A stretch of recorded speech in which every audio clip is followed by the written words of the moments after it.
nkhondo pakati pa Israeli ndi Hamas yamba kufalikira madera ena.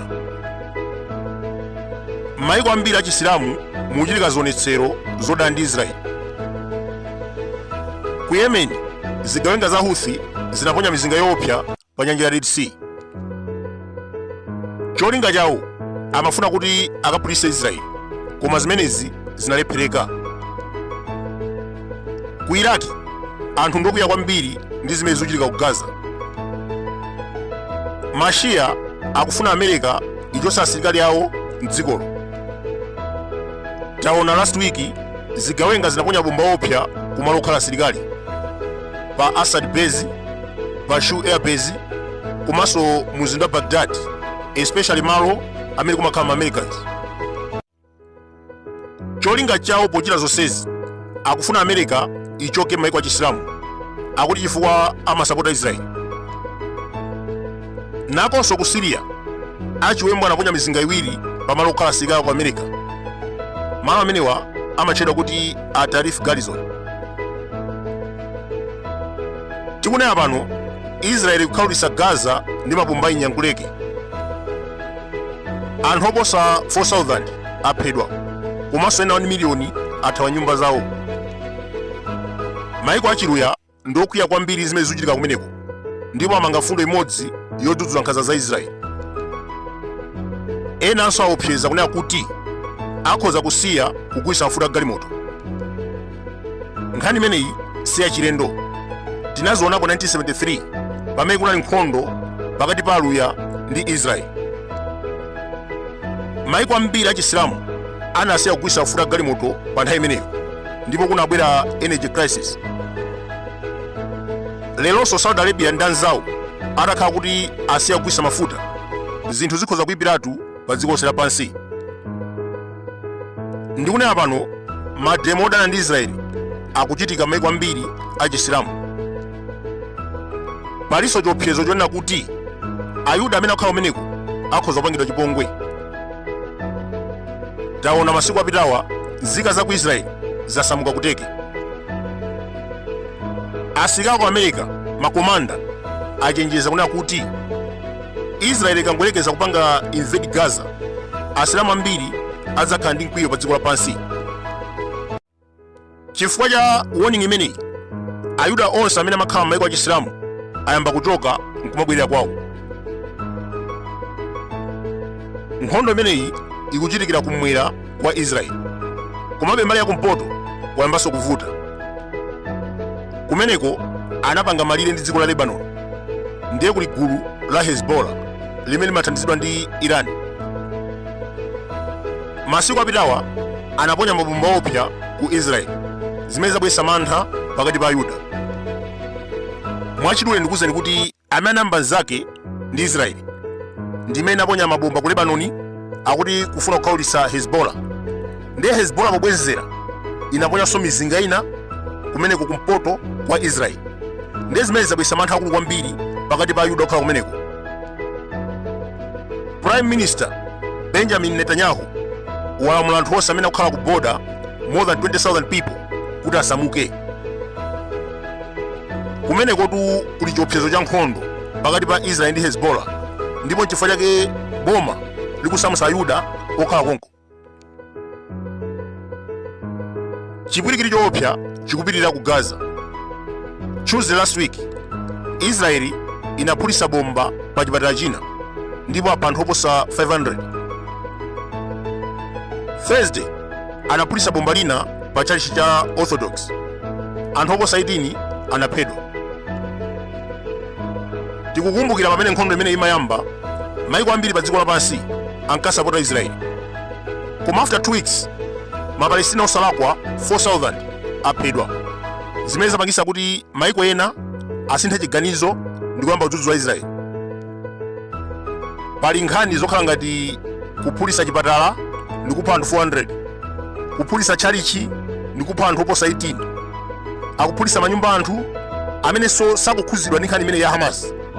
ndi zimene zapangisa anthu ambiri maiko ambiri padziko lapansi kukhumudwa kuna kuti kodi inu Aisraeli mwapita kumeneko kuti mukathane ndi zigawenga za Hamas ndi chifukwa chani mukupha anthu osalakwa. Anthu okhala ku Gaza akusowa madzi akumwa, magetsi, chakudya, ngakhalenso mankhwala mzipatala. Zinthu ngati zimenezi ndi zimene zachititsa kuti maiko ena ayambe kudzudzula Israeli. Mwachidule dziko lapansi lagawanikana chifukwa cha nkhondo imeneyi. Germany, Britain, America and the whole NATO ali mbali ya Israeli. Palinso maiko ena amene amakonda kupempha ku Africa kuno monga ngati Malawi, Zambia ndi maiko ena otero amene onso ali mbali ya Israeli. Russia, aluya komanso China akuoneka kuti ali mbali ya Mapalestina. Taonanso ku South Africa kuliso atsogoleri angapo amene akuyima pambuyo pa Palestine. Zimenezi ndi umboni okwanira ona kuti nkhondo imeneyi pakati pa Hamas ndi Israeli yagawanisa dziko. Tamumva president waku America posachita pompa Joe Biden ananyoza Putin ponena kuti zochita zake ku Ukraine sizikusiyana ndi zimene kuchita Hamas. Ndiye yeyu walonjeza $100 billion kuti zithandize pa nkhondo ya ku Israeli komanso Ukraine. Ndiye sitikudziwa kuti kodi ndalama zimene zazigawa motani, koma yeyu wanenetsa kuti akupempha ndalama ku Congress zokwana $100 billion. Akatero azigawa kayatenga $50 billion ndikupereka ku Ukraine, $50 billion inayo ku Israeli kuti zithandize pa nkhondo imeneyi. Dziwani kuti Israeli ikumenya nkhondo ziwiri, akumenyana ndi Hamas komanso mbali nayi akumenyana ndi media. Ambiri mukhoza kudabwa kodi media wo ndi chani? Tiyerekeze 2019 to 2020 Peter Mutharika ananyozedwa pa social media, ankatchudwa maina onyoza komanso ena ankamunamizira nkhani zosiyanasiyana. Tikukumbukira Chakwera, Moses Kunkuyu ndi anzake ankafalitsa kuti Mutharika amapha marubino without bringing any evidence. Koma apolisi anthu ameneyo sanawamange chifukwa Mutharika ameneyo was a Democrat. Lero MCP ya Rwamboma akuletsa munthu aliyense kunena maganizo ake pa social media, akuti defamation case. Ndiye timafunsa kuti kodi sikunkuyu yemweyu amene ankauza anthu kuti Peter Mutharika amapha marubino kodi anaperekera umboni? Lero zatembenuka, Alan Witika waphedwa, ena akangwankhapo akwatseka pakamwa ndikumaopseza ndi ma defamation case. Now tibwere ku Israeli kumene kuli nkhondo ziwiri, akumenyana ndi Hamas komanso akulimbana ndi media. Posachita pompa itangoyamba nkhondo imeneyi, Netanyahu wasintha malamulo ndikuyamba kutseka mawayilesi akunja including Al Jazeera. Mukunena kwake akuti mawayilesi amenewa akumafalitsa mabodza pa nkhani yokhudza nkhondo. Mbali nayi mukapita pa social media kungoyambira Facebook, TikTok komanso YouTube mukapeza asilikali aku Israeli akulankhula zokometsera dziko lawo. Zonsezi zikuchitika ngati propaganda yofuna kuchotsa image yoyipa yokhudza zimene asilikali amenewo akuchita ku Gaza. Apapatu zili ngati zomwe zija zimene zinachitika chaka chatha. Facebook, YouTube komanso Twitter anachita bani mavidiyo komanso wina aliyense amene akusapota Russia amalola zokhazokhazo zimene zikusapota Ukraine. Machanelo ambiri aku Russia amene amasapota Putin anachotsedwa pa YouTube komanso Facebook. Leronso Israel yachotsa machanelo onse amene akuoneka kuti amasapota Mapalestina, kuphatikizanso kutseka mawayilesi onse amene akuoneka kuti akulankhula zona zokhudza nkhondo imeneyi.